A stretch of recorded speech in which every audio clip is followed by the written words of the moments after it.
भगवान शिव के बारे में प्रचलित है कि वह थोड़ी सी तपस्या से आसानी से प्रसन्न हो जाते हैं।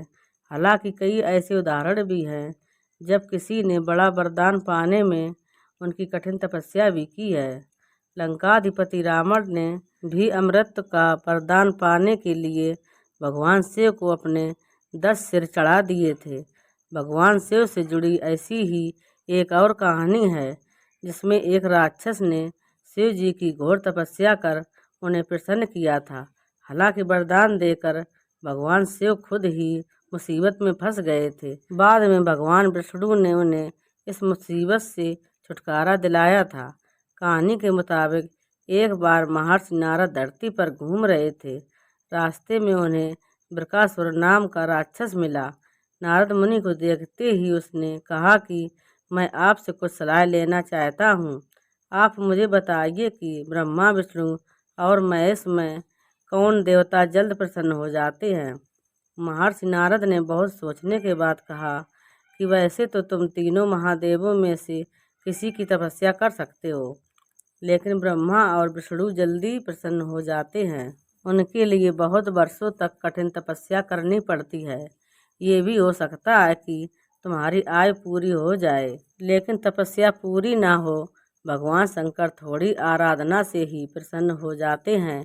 वे अपने भक्त की इच्छा पूरी करने के लिए सोच विचार नहीं करते हैं।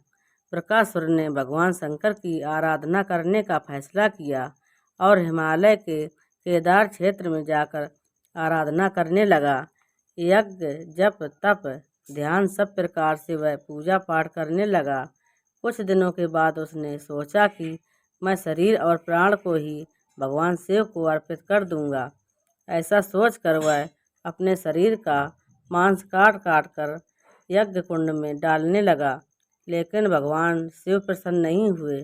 परेशान होकर एक दिन उसने अपना शीश काट कर भगवान शिव को अर्पित करने का फैसला किया। स्नान ध्यान कर जैसे ही उसने खड्ग उठाकर अपना शीश काटना चाहा कि भगवान शंकर प्रकट होकर बोले, बस करो, तुम्हारी तपस्या पूरी हुई, मैं तुम पर प्रसन्न हूँ, वर मांगो।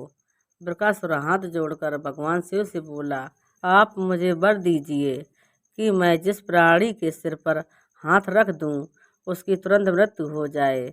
शिव जी वृकासुर की यह मांग सुनकर चिंता में पड़ गए, लेकिन वरदान नहीं देने पर देव मर्यादा का उल्लंघन हो रहा था। शिव जी वृकासुर से बोले कि तुम्हारी तपस्या व्यर्थ नहीं जाएगी। तुमने मुश्किल वरदान की कामना से तपस्या की थी, इसलिए तुम्हें तपस्या भी कठिन करनी पड़ी। जाओ, जैसा वर चाहते हो वैसा ही मिलेगा। वरदान पाते ही वृकासुर की आसुरी वृत्ति जाग गई। उसने कहा कि प्रभु, आपका यह वरदान सत्य है या नहीं, इसकी परीक्षा लेना चाहता हूँ। इसलिए पहले आपके सिर पर ही हाथ रख कर देखता हूँ कि इस वर में कितनी सत्यता है। भगवान शंकर ने सोचा कि यह राक्षस कुछ नहीं सुनेगा। जब वृकासुर शिव जी के सिर पर हाथ रखने के लिए आगे बढ़ा तो वह वहां से भागने लगे। इस पर वृकासुर का क्रोध बढ़ गया। वह पीछा करते हुए चिल्लाया कि महर्षि नारद की तरह आपने भी मुझसे छल किया है। वरदान की परीक्षा में डर कर क्यों भाग रहे हैं? शिव जी भूमंडल छोड़कर देवलोक तक भागते रहे और वृकासुर भी उसका पीछा करता रहा। अंत में भगवान शिव विष्णु लोक पहुँचे और विष्णु जी को अपनी परेशानी बताई। विष्णु जी ने हंसकर कहा कि कुछ भी हो, आपके वरदान की सत्यता तो सिद्ध करनी ही होगी। भगवान विष्णु ने योग माया से एक वृद्ध तेजस्वी ब्रह्मचारी का स्वरूप बनाया और वृकासुर की ओर चल पड़े। भगवान विष्णु को जब वृकासुर आता दिखाई दिया तो उन्होंने आगे बढ़कर उसे प्रणाम किया।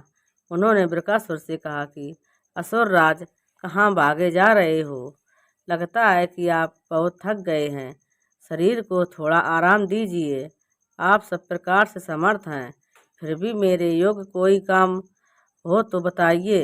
अक्सर लोग अपने मित्रों और सहायकों से ही अपने काम पूरा करा लेते हैं। एक तेजस्वी ब्रह्मचारी की बातें सुनकर वृकासुर ने शिव जी के वरदान और उसकी परीक्षा की बात बताई।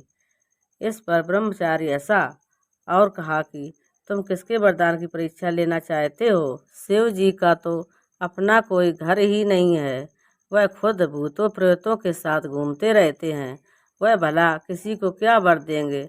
वर देने वाले तो ब्रह्मा और विष्णु हैं। विष्णु जी ने बृकासुर से कहा कि तुम्हें वरदानी होना था तो ब्रह्मा या विष्णु की आराधना करनी चाहिए थी। शिव जी के पीछे बेकार दौड़ रहे हो। वरदान देने वाला तो खुद इतना शक्तिशाली होता है कि उसके वरदान का असर खुद उस पर नहीं हो सकता है।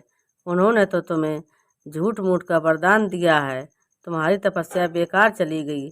ब्रह्मचारी की बात सुनकर बृकासुर निराश हुआ, उसका मनोबल टूट गया। वह कहने लगा कि मुझे तो देवर्षि नारद ने शिव की आराधना करने को कहा था। ब्रह्मचारी ने कहा कि तुमने नारद मुनि पर भरोसा कर लिया, वह तो ऐसे घुमक्कड़ साधु हैं जो सभी को उल्टी सलाह ही देते हैं। अगर तुम्हें मेरी बात पर भरोसा नहीं हो तो अपने सिर पर हाथ रखकर देख लो कि कैसे शिव ने तुम्हें झूठा वर देकर बहकाया है। बृकासुर का मनोबल बुरी तरह टूट चुका था। उसे ब्रह्मचारी की बात पर भरोसा हो गया कि शिव जी ने भी उसके साथ छलकर झूठा वरदान दिया है। उसका विवेक नष्ट हो गया। उसने वरदान की सत्यता का परीक्षण करने के लिए अपना हाथ अपने ही सिर पर रख लिया। सिर पर हाथ रखते ही भयंकर अग्निपुंज प्रकट हुआ और बृकासुर उसमें भस्म हो गया। भगवान शिव, विष्णु जी और बृकासुर की इस कहानी में जीवन का अहम सार छुपा है। कहानी सीख देती है कि बिना सोचे विचारे किसी को कुछ देना और पाने वाले का कृतज्ञ होकर दाता को ही संकट में डालने का ऐसा ही नतीजा होता है। कृतज्ञता के उन्माद में बुद्धि विवेक नष्ट हो जाता है और उपलब्धि ही विनाश का कारण बन जाती है। तो दोस्तों, अगर आपको हमारी कहानी पसंद आए तो प्लीज़ हमारी वीडियो को लाइक करें और चैनल को सब्सक्राइब करें। धन्यवाद।